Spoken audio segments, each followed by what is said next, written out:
Welcome to our home bar, Chimes at Midnight. We are all about having a great home bar.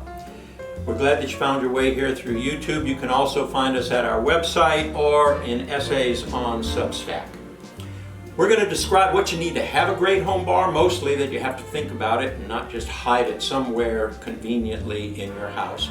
But we're also going to give you recipes for cocktails. We have a fundamental principle about how cocktails need to be that's 500 years old and that came from our mentor, our guiding light, Shakespeare's character, Sir John Falstaff, who says, "Forswear thin potations." What that means to us is we don't want any glasses that are half full, and we don't want any cocktails that are simply weak, that you don't feel in your very soul pretty quickly. So, because we're a home bar, we don't have to worry about profit through slender portions. We can round up whenever we want to.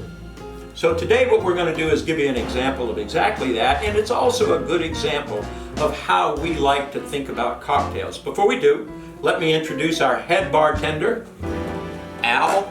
Well, we call him Cowboy Al now. Who'll be making and pouring the drinks for us as we move ahead. The Gypsy Eyes. The Gypsy Eyes is a cocktail invented at one of the great American bars and one of the great bars of the cocktail renaissance that began early in this century. And the bar is Death and Company. They have a couple of books that, if you're serious about cocktails, you ought to own.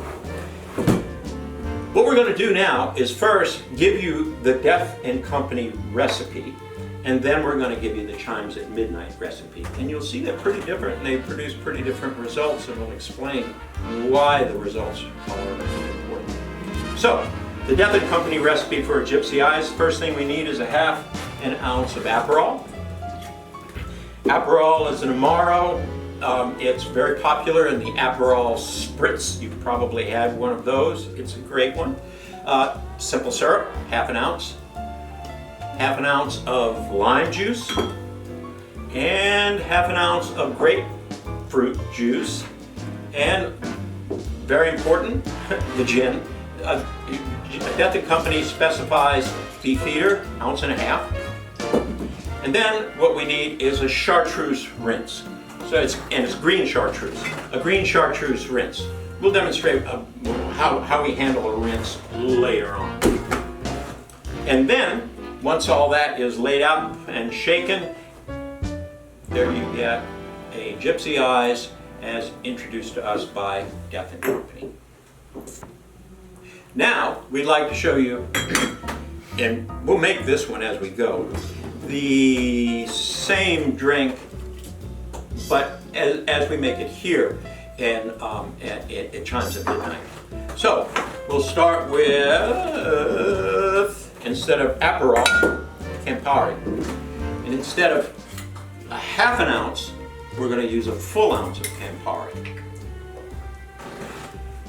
So one of the things you'll see as we move through making this drink is that mostly we're going to use a full ounce of everything and then even more of gin, but full ounce of simple grapefruit juice, a full ounce of lime juice, and I like only 3/4 of an ounce of simple syrup because I don't think it needs to be sweeter than that. So the last thing that we need to do is add our gin. Now we, instead of Beefeater, like Aviation gin. It's a slightly more lively, I think, gin in this cocktail than Beefeater. We use it in a lot of things.